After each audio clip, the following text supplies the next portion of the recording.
jioni kukaribisha ulimwengu wote kwa wakati ni sasa. Ili ni jambo kubwa kabisa katika historia ya mahubiri ya Hope Channel, kwamba tunakwenda katika uwanja wa kuitaarifu dunia kwamba wakati unakwisha, na kila mmoja anakwenda kutolewa wito wa kufanya maamuzi makubwa ambayo ni muhimu sana. Wakati ni sasa, kitambo kidogo tumaini litakwisha. Kitambo kidogo kutakuwa na matukio makubwa ya kufunga historia ya dunia hii. Na kwa sababu hiyo tutatumia muda wetu mwingi kuchunguza na kuona kinachoendelea duniani. Biblia kama kitabu kikuu itafsiri kenyewe na kuonyesha majira tunayoishi sasa. Na kwa sababu hiyo, wakati ni sasa, kitambo kidogo kimebaki, na tumaini la kuokolewa litakwisha. Taarifa hizi zinaanza na ujumbe ambao Mungu mwenyewe anauleta kutoka mbinguni kwetu sisi.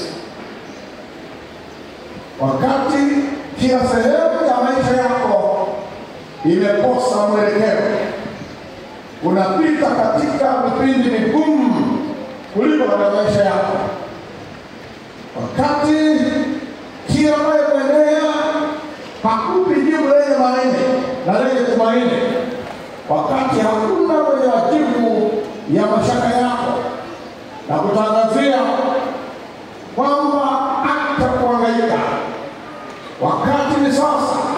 Muda kitambo umesalia kwako.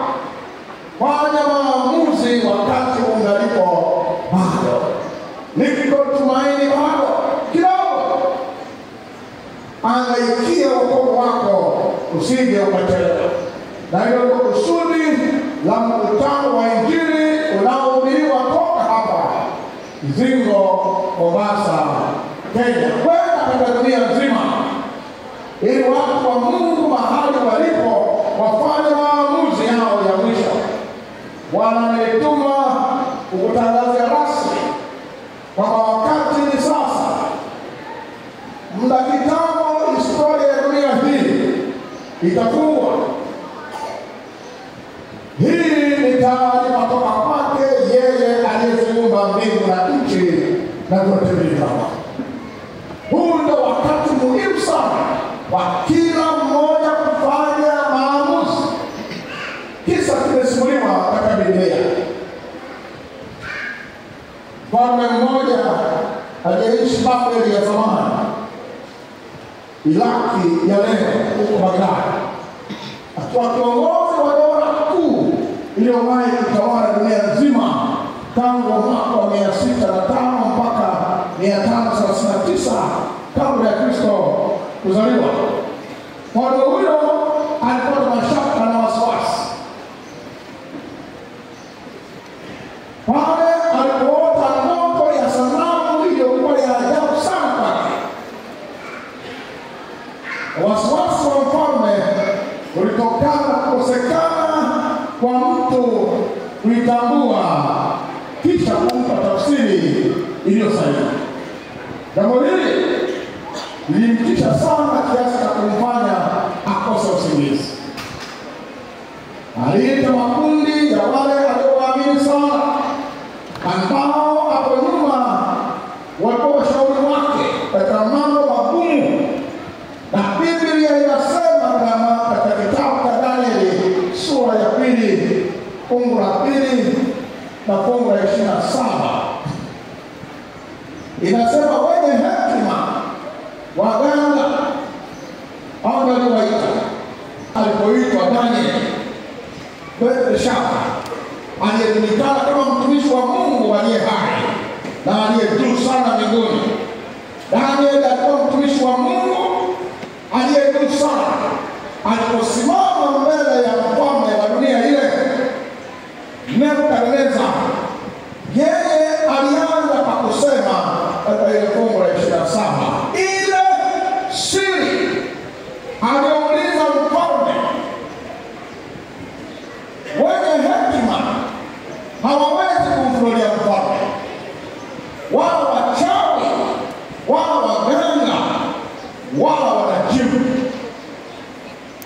Kwa kifupi, Danieli alisema hakuna mwanadamu awezaye kuyasema vyema majira tunayoishi na takwimu za muda uliosalia isipokuwa Mungu wa mbinguni.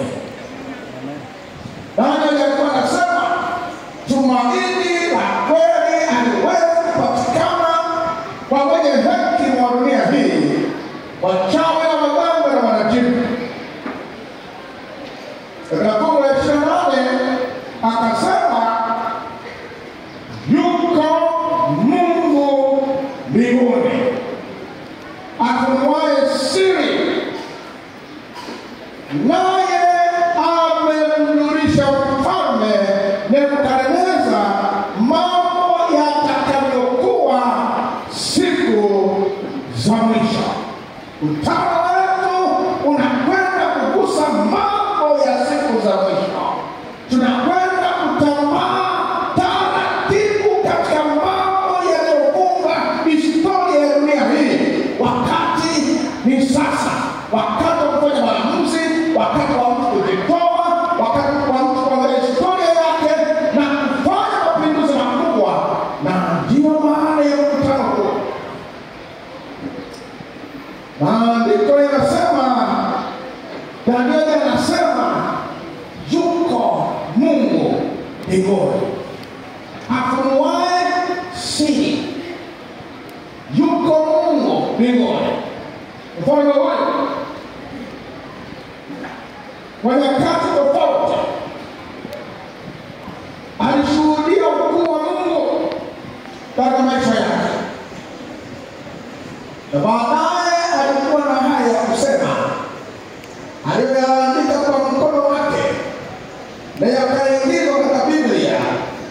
Katika ile sura ya 4 ya kitabu cha Danieli aya ya kwanza anasema Mfalme Nebukadneza kwa watu wa kabila zote na taifa zote na lugha zote wanaokaa katika dunia yote, amani iongezeke kwenu. Angalia ujumbe huu unavyotugusa sisi sote, watu wa kabila zote, watu wa taifa zote, watu wa lugha zote wanaokaa katika dunia yote. Kwa hiyo ujumbe ambao Mfalme Nebukadneza anapewa ni wa dunia zote, ni wa kabila zote, ni wa mataifa yote, watu wa rangi mbalimbali, kabila zote, mataifa yote, lugha zote, dunia yote. Na ndio Bwana Yesu Kristo mwenye kanisa hili anasema nimepewa mamlaka yote mbinguni na duniani. Basi enendeni mkayafanye mataifa yote kwa wanafunzi wangu, mkiwabatiza kwa jina la Baba na Mwana na Roho Mtakatifu. Mataifa yote mwabatize kwa nafsi tatu zote, kwa jina la Baba, Mwana na Roho Mtakatifu.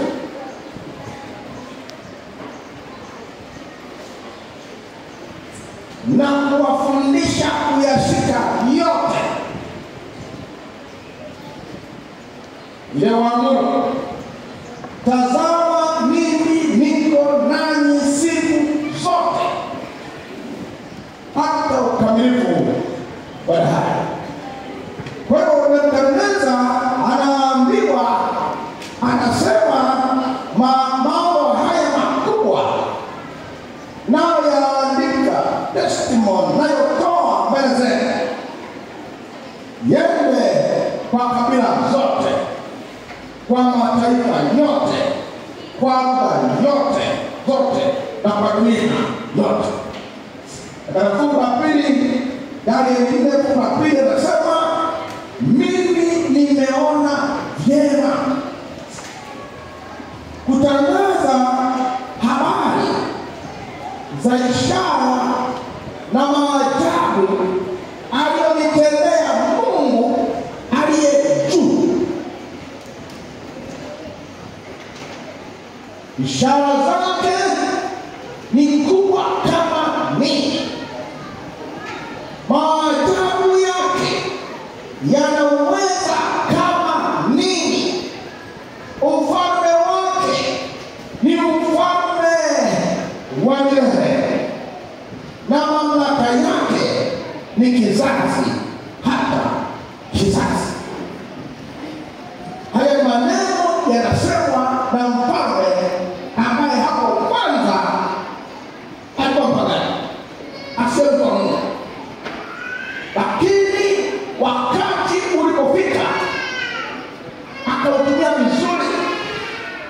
Baada ya kupambana na Mungu akafanya maamuzi, na leo anasema mimi sio mwingine, natangaza, nimeona vyema kutangaza habari,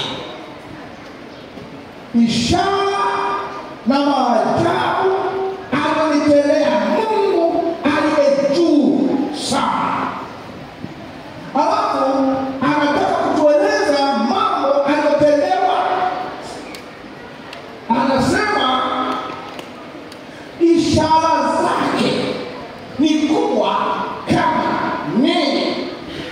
Ameshindwa kuwa specific kwamba ni za namna hii, zimezidi akili yake. Na anasema maajabu yake yanaweza kama nini. Ameangalia uwezo alionao na uwezo wa maajabu ya Mungu. Anasema ni beyond obvious. Huyu ni mfalme, lakini anasema ufalme wake ni ufalme wa milele, na mamlaka yake ni kizazi hata kizazi.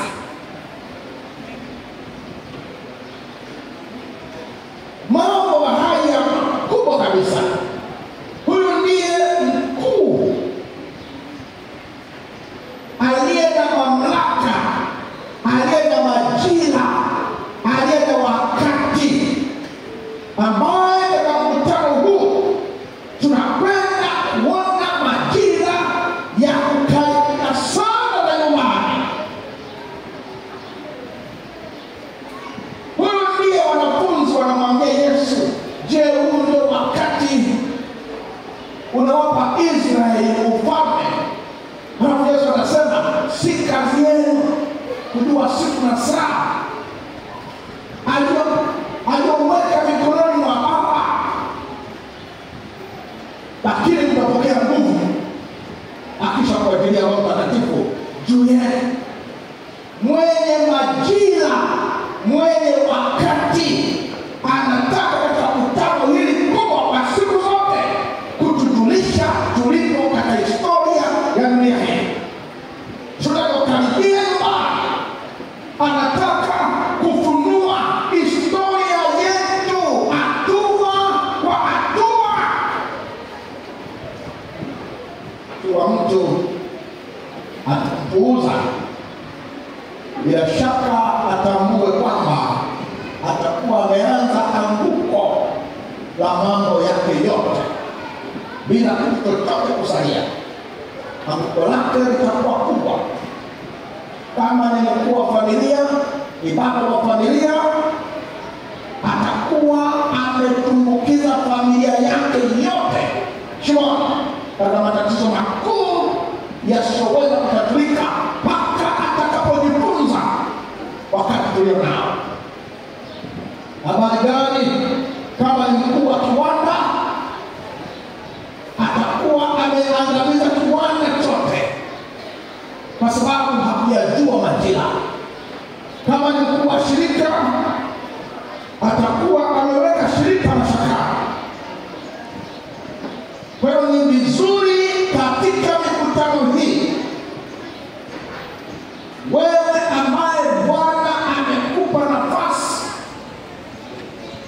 ya kutazama, nafasi ya kusikiliza mahali popote ulipo katika mitandao ya kijamii. Jua ya kwamba uwe makini kila siku, na kama ni kiongozi wa dini amepuuza mkuu huyu, atakuwa ameingiza dini yake katika mashaka ya kutoka.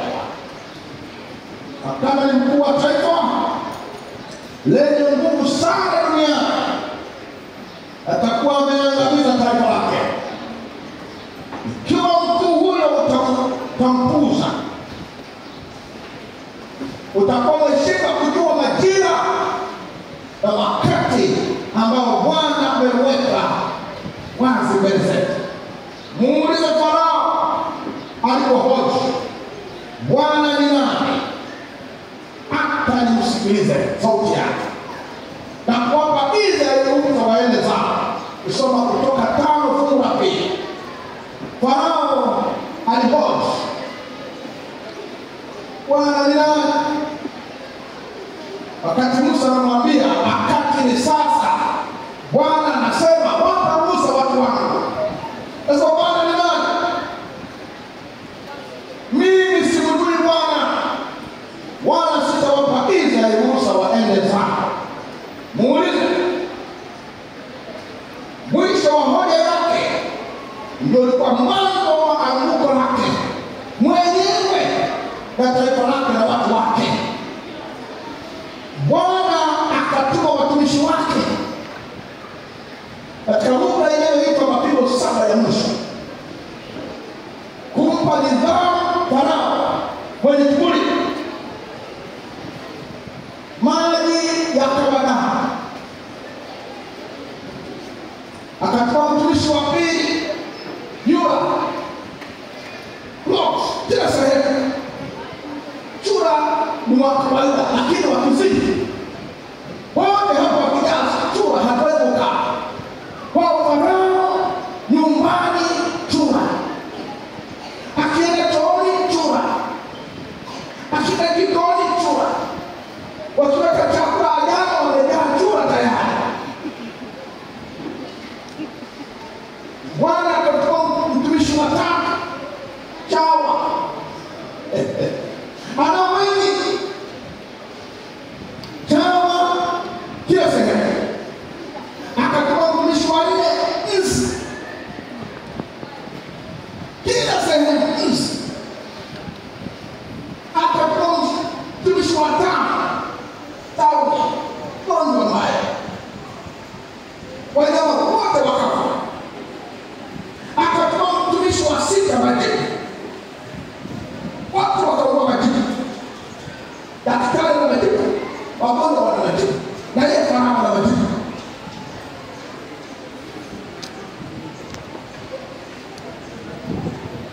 Akatuma mtumishi wa 7, dhoruba, wa 8, nzige, wa 9, giza. Siku 3 kila sehemu giza. Hili giza hili linawasha taa inaonekana, lakini giza la adhabu ya Mungu huwezi kuona hapo kwa shaka. Na Farao alipokuwa anatazama kwa wana wa Israeli, anaona kuna mwanga. Maana Bwana alikuwa nao, walijua wakati. Na hatimaye akatoa mjumbe wa mwisho, kifo. Kila mzao wa kwanza akaisha. Ndipo Farao akajua wakati umefika.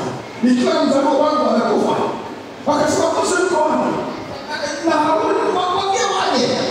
Na yeye alisema wasinione uso wako. Historia kama hii iliwahi kujirudia. Bibi ya Belshaza mfalme mkorofi aliyemdhalilisha Mungu. Bwana huyu akumheshimu Mungu aliyetusa, akafanya dhambi ya kunywea vyombo vilivyowekwa wakfu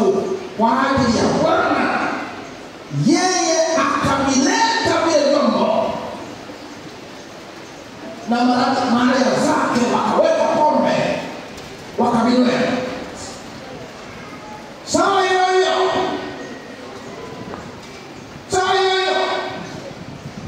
wakati huo vikatokea vidole vya mkono wa mwanadamu. Soma Danieli 5:5.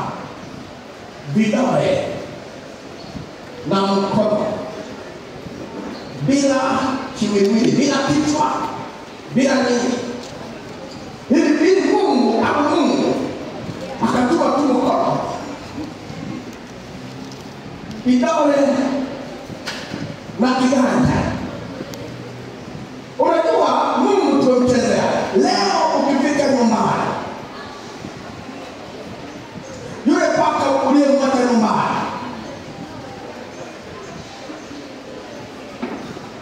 na yule mbwa akakwambia baba karibu, mbwa akakwambia baba karibu, sijui kama utakaa hapo nyumbani, sijui kama utakaa. Kwa hiyo akaleta tu mkono na vidole pamoja, vikaandika katika ukuta wa mfalme, wa enzi ya mfalme, mahali palipokabili kinara, naye mfalme akakiona kitanga cha ule mkono ulioandika. Kaona kitanga cha mkono na vidole vinaandika. Ndipo uso wake mfalme ukabadilika, fikra zake zikamfadhaisha, viungo vyake vikalegea, magoti yake yakagongana.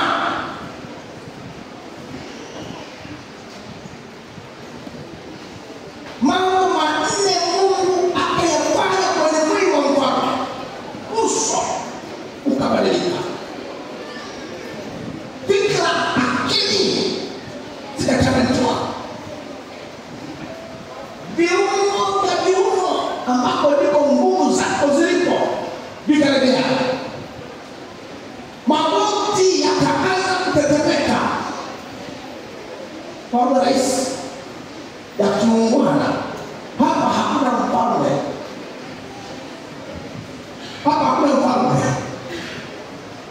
kuna mtumwa, kuna mateka anayeteswa na matokeo ya maisha ya kutojua wakati na majira. Mashaka ya mfalme ni matokeo ya uasi dhidi ya Mungu. Ndio wingi wa mashaka yetu leo ni matokeo ya maisha yetu ya dhambi. Beshana na mashaka yake akawageukia mawakala wa shetani wa kipindi chake kama baba yake. Tunasoma katika maandiko matakatifu Danieli 7:5 anasema mfalme akalia kwa sauti kubwa, alafu akaamuru, moja, walete wachawi; mbili, walete Wakaldayo; tatu, walete wanajimu. Hawa wachawi, Wakaldayo na wanajimu ndio anaowatambua kama wenye hekima. Watu wengi katika dunia leo, mambo yote yanapoharibika, watu wana dini mbili. Kuna dini yao ya asili na dini ya siku na ibada. Mambo yakiharibika kabisa, wanarudi sawa na ule mfalme kutafuta maarifa. Anasema mfalme akanena akawaambia wenye hekima wa Babeli,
yake.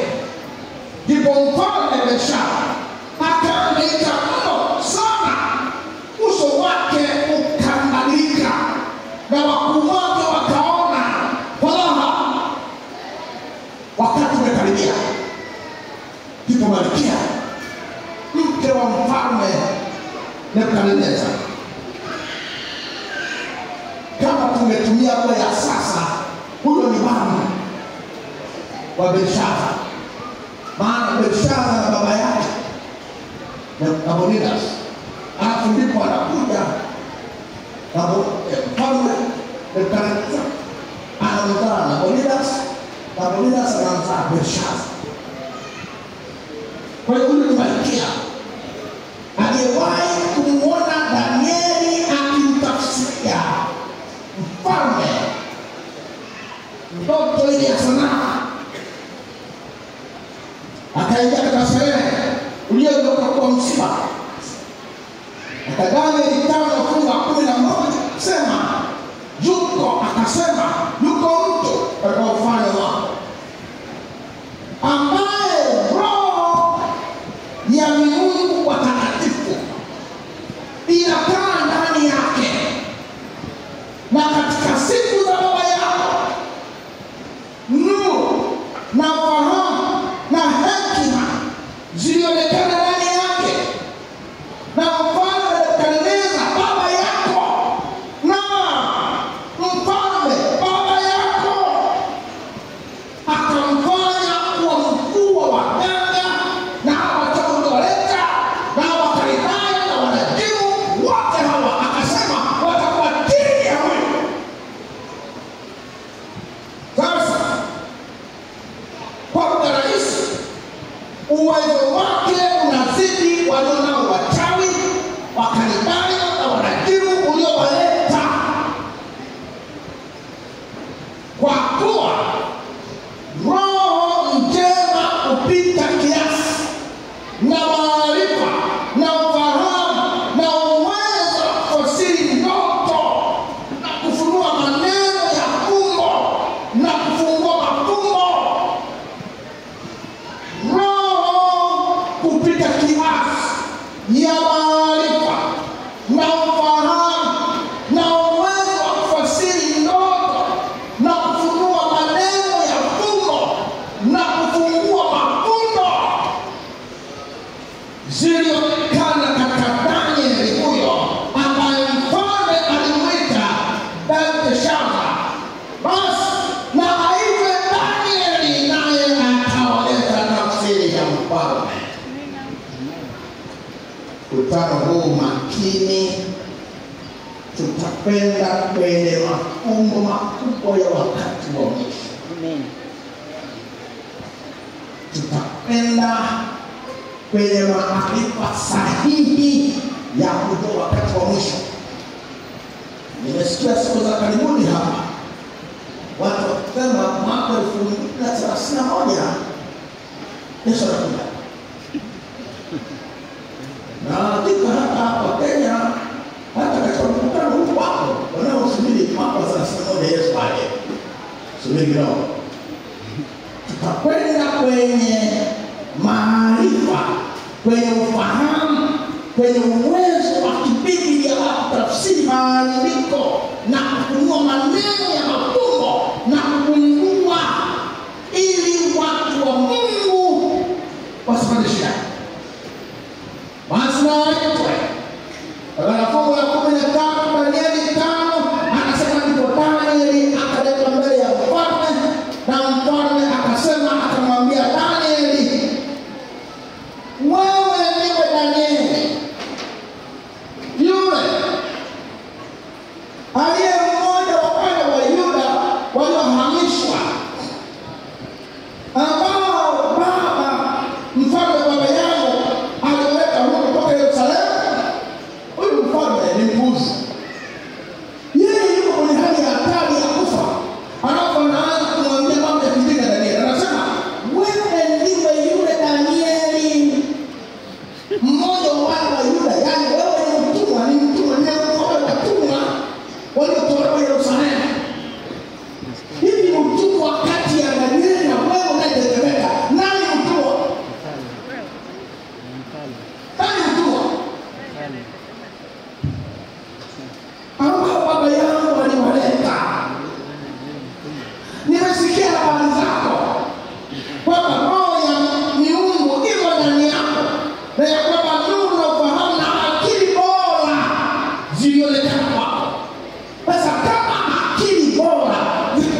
Danieli. Kama Roho Mtakatifu uko ndani yako na wewe unasikia na unasema unafahamu nani mtumwa, basi sasa watu wenye hekima na wachawi wameleta mbele yangu wapate kulisoma andiko hili na kuijulisha tafsiri yake, lakini hawakuweza kuijulisha tafsiri ya jambo hili. Mfalme anasema katika fungu la 15, wenzako waliotangulia wenye hekima na wachawi wameshindwa. Lini wachawi na wenye hekima na wakalidai wakawa wenzake Danieli? Utano huu utakwenda kufanya tofauti kati ya mambo mengi ya dunia, kati ya ibada nyingi za dunia. Leo katika nchi yangu wako manabii wanaotafsiri Biblia. Anasimama anasema tu mfano ya kashika manabii wa Biblia. Leo tuna manabii wengi. Sasa mmoja anasema hapa katika mkutano hii tutakwenda kuona kwa usahihi nabii wa Mungu aliyetumwa kwa ajili ya unabii wa siku za mwisho. Amen. Atazungumza na kutana na ataonyesha uwezo wake. Paulo anamwambia Danieli ya kwamba ukiweza kulisoma andiko hili na kuijulisha tafsiri yake, utavikwa mavazi ya rangi ya zambarau na kuwa na mkufu wa dhahabu shingoni mwako, na utakuwa mtu wa tatu katika ufalme. Sasa mtu wa tatu, wakati wewe usiku utakufa na kuwa mtu wa tatu, ni kwa kuwa mfalme na kuwa wakati wewe usiku huu utakufa, alafu na kuwa mtu wa tatu kwa wapi na wapi. Kuyajua majira, kujua wakati, kwamba ni sasa, kunakupa nafasi ya kufanya maamuzi yenye akili. Angalia mfalme, angalia Danieli alipomjibu mfalme. Mmoja katika fungu la 17 akamwambia, zawadi zako nishike mwenyewe, sitaki. Wewe ni wakati na sababu zako mpe mtu mwingine, lakini nitakusomea mfalme maandiko na kumjulisha tafsiri. Alafu anamwambia kosa liko wapi? Anamwambia kwa habari zako mfalme, Mungu aliyejua amempa Nebukadneza baba yako ufalme na ukuu kwa hana utukufu, na wewe mwanawe Belshaza ukujinyenyekeza moyo wako, ijapokuwa ulijua yote haya. Watu wengi wanataka wajue majira ya wakati wa mwisho bila kuitikia wito wa Mungu wa kufanya matengenezo kwa maisha yao. Anamwambia, umejiinua juu ya Bwana wa mbingu na umeleta vyombo vya nyumba yake mbele yako, wewe na wakuu wako na wake zako na masuria, yani raia wako wamevinywea. Umeisifu miungu ya fedha na dhahabu na shaba na chuma na ya mawe. Umetenda dhambi mbili kubwa. Moja, umeleta vitu vitakatifu mahali pasipostahili.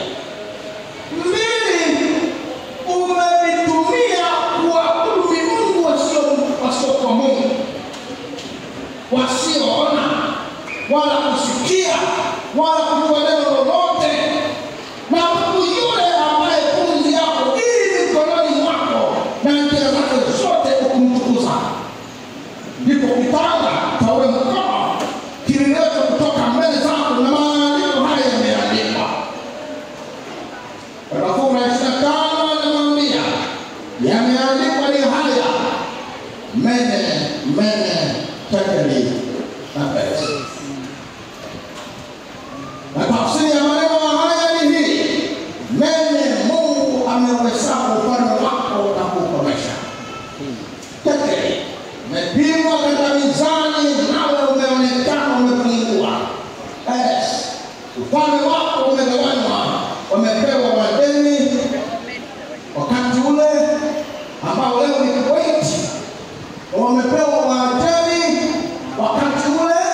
kwenye ilani, usiku huo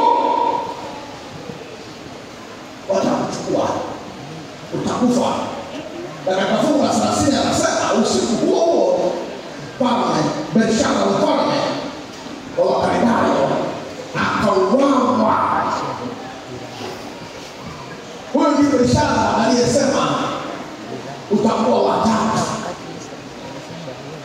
Swali, je, aliyekuwa majira? Alikuwa wakati? Katika mkutano huu utakaoendelea hapa, tutakwenda kwenye mambo makubwa ya historia ya wokovu wetu na muda uliosalia ili tufanye maamuzi makubwa.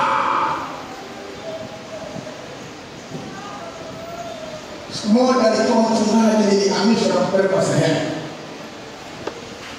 Na nilipofika na familia yangu, mizigo hatujaipanga, nikalala. Alafu siku watoto wakaniamsha, baba, kuna paka. Maeneo hayo wachungaji walikuwa wanaamsha waende. Wakifika wanatoa sababu za kutoka.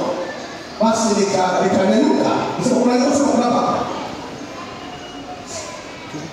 Nikaenda nikafungua dirisha moja, nikatazama nje. Nikagundua kuna sehemu yote imejaa paka. Alafu wote wanitazama wanalia. Nikaenda pale mwingine wamejaa paka wengi wanali pale wote wanatazama. Ndani nikasikia hofu. Katika wakati baadaye nikafungua dirisha moja, nikatoka kwa nje.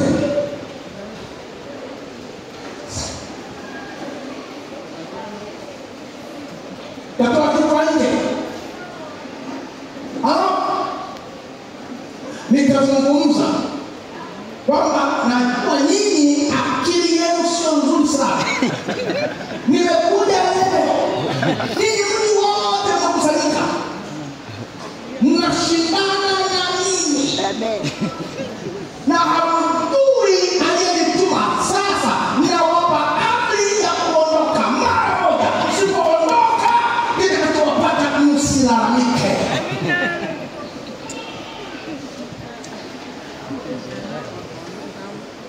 Tawani. Watu kaniambia, wewe utaondoka, utaondoka. Afu nikaenda chumbani kumwambia Mungu, nimesema maneno ndio nisafari. Nikalala mpaka saa 2 asubuhi, wazee wa kanisa wakaja, wakaniambia kuna msiba mkubwa.